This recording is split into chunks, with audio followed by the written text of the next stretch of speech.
আসসালামু আলাইকুম প্রিয় দর্শক, আশা করি আপনারা সবাই অনেক ভালো আছেন। রশির রেসিপিতে আরেকবার আপনাদের স্বাগতম।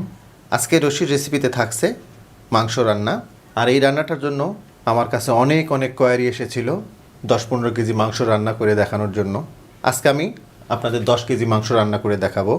এই রেসিপিটাতে সকল ধরনের টিপস এবং মশলার যে মেজারমেন্ট আমি একদম পারফেক্টভাবে আপনাদের দেখাবো, যাতে করে আপনারা রান্না করতে গেলে কোনো ধরনের হেজিটেশনে না পড়েন। যদি ভিডিওটা শেষ পর্যন্ত দেখেন, আমার বিশ্বাস বেশি পরিমাণ মাংস রান্না করতে গেলে কোনো প্রকার ঝামেলা পোহাতে হবে না। তাহলে চলুন আমরা রেসিপিটা দেখে নিচ্ছি। আমি বড় একটা পাতিল নিয়ে নিয়েছি।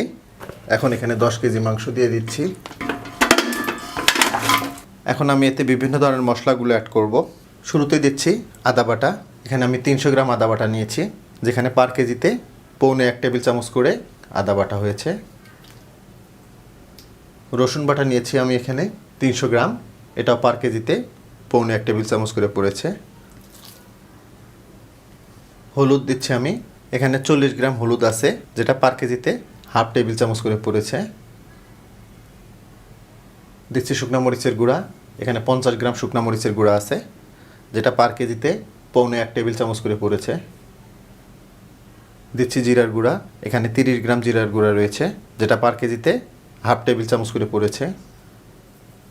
দিচ্ছি ধনিয়ার গুঁড়া, এখানে 20 গ্রাম ধনিয়ার গুঁড়া রয়েছে, যেটা পার কেজিতে 1/2 টেবিল চামচ করে পড়েছে। দিচ্ছি গরম মশলার গুঁড়া।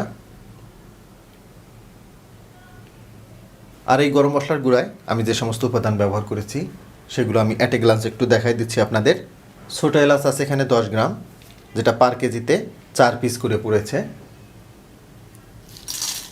লবঙ্গ আছে এখানে 5 গ্রাম, যেটা পার কেজিতে 5 পিস করে পড়েছে। দারুচিনি আছে এখানে 10 গ্রাম, পার কেজিতে 1 ইঞ্চ সাইজের 2 পিস করে পড়েছে। জয়ফল আছে এখানে 5 গ্রাম, আস্ত একটা জয়ফল এখানে। জয়ত্রী আছে এখানে 3 গ্রাম, যেখানে আস্ত দুটো জয়ত্রী আছে। গোলমরিচ আছে 15 গ্রাম, পার কেজিতে 1 চা চামচ করে আছে। সবগুলো মশলা না টেলে আমি গুঁড়ো করে নিয়েছি।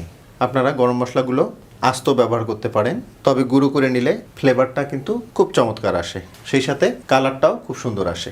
দিচ্ছি 5-6টা তেজপাতা। তেজপাতাটা অপশনাল, না দিলেও কোনো সমস্যা নেই, তবে দিলে ভালো। পেঁয়াজ দেবো এখানে 1 কেজি, যেটা পার কেজিতে 100 গ্রাম করে পড়ছে। লবণ দিচ্ছি আমি এখানে 150 গ্রাম। লবণটা আপনারা আপনাদের স্বাদ মতো অ্যাডজাস্ট করে নেবেন। এখন দিয়ে দিব তেল।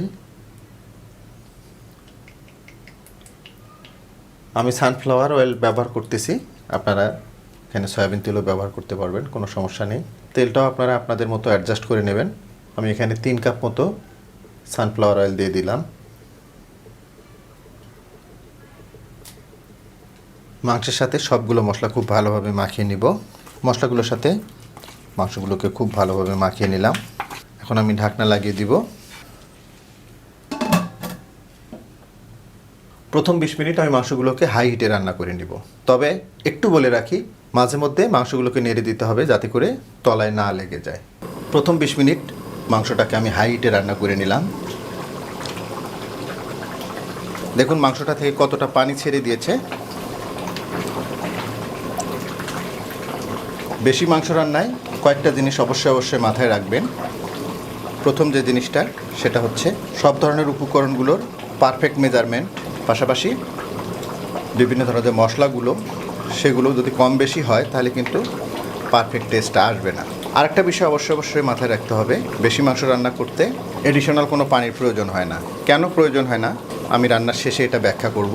তো আমি ঢাকনাটা আবার লাগিয়ে দিব। আর এই পর্যায়ে চুলার তাপটাকে আমি মিডিয়ামে নিয়ে আসবো। মিডিয়াম হিটে মাংসগুলোকে আরও 20 থেকে 25 মিনিট রান্না করে নিব। তবে অবশ্যই মাথায় রাখতে হবে, সেটা হলো মাঝে মধ্যে ঢাকনা উঁচু করে নেড়ে দিতে হবে, আদারওয়াইজ এটা কিন্তু তলায় লেগে যাবে। মিডিয়াম হিটে মাংসটাকে আরও 25 মিনিট আমি রান্না করে নিলাম। দেখুন মাংসটা থেকে খুব সুন্দরভাবে তেল ছেড়ে দিয়েছে।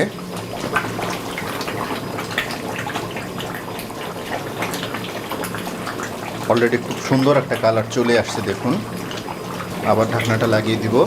আমরা রান্নার একদম ফাইনাল স্টেজে চলে আসছি। এখন চুলার তাপটাকে একদম লো করে দিব, আর একদম লো হিটে মাংসটাকে আরও 25 থেকে 30 মিনিট আমরা দমে রাখবো। একদম লো হিটে মাংসটাকে আমি প্রায় 25-30 মিনিট দমে রেখেছিলাম। আমি চুলার জালটাকে বন্ধ করে দিচ্ছি। দেখুন কালারটা একদম অস্থির একটা কালার। দেখুন এর কালার, এর টেক্সচার দেখেই বুঝতেছেন এটা কতটা টেস্টফুল হবে। ফ্যামিলি প্রোগ্রামে বেশি মাংস এইভাবে রান্না করবেন, সবাই কিন্তু আপনার প্রশংসা করবে। পারফেক্টভাবে মাংসটা রান্না হয়ে গেছে। এইবার একটু বলি আপনাদের, আমি কেন বলেছিলাম যে বেশি মাংসে অ্যাডিশনাল পানির প্রয়োজন নেই। মাংস থেকে অনেকটাই পানি ছেড়ে দেয়, আর যেহেতু মাংসের পরিমাণ বেশি আর এর জন্য পানিটাও বেশি বের হয়, দ্যাটস ওয়াই মাংসটা ওই পানিতেই খুব ভালোভাবে সিদ্ধ হয়ে যায়। অ্যাডিশনাল কোনো পানির প্রয়োজনই নেই। দেখুন এর গ্রেভিটা একদম পারফেক্ট গ্রেভি। তো আশা করব এই রেসিপিটা আপনাদের অনেক ভালো লাগবে, আর ভালো লাগলে কিন্তু আমার সার্থকতা। যদি ভালো লেগে থাকে তাহলে রিকোয়েস্ট করব লাইক, শেয়ার এবং কমেন্ট করার জন্য।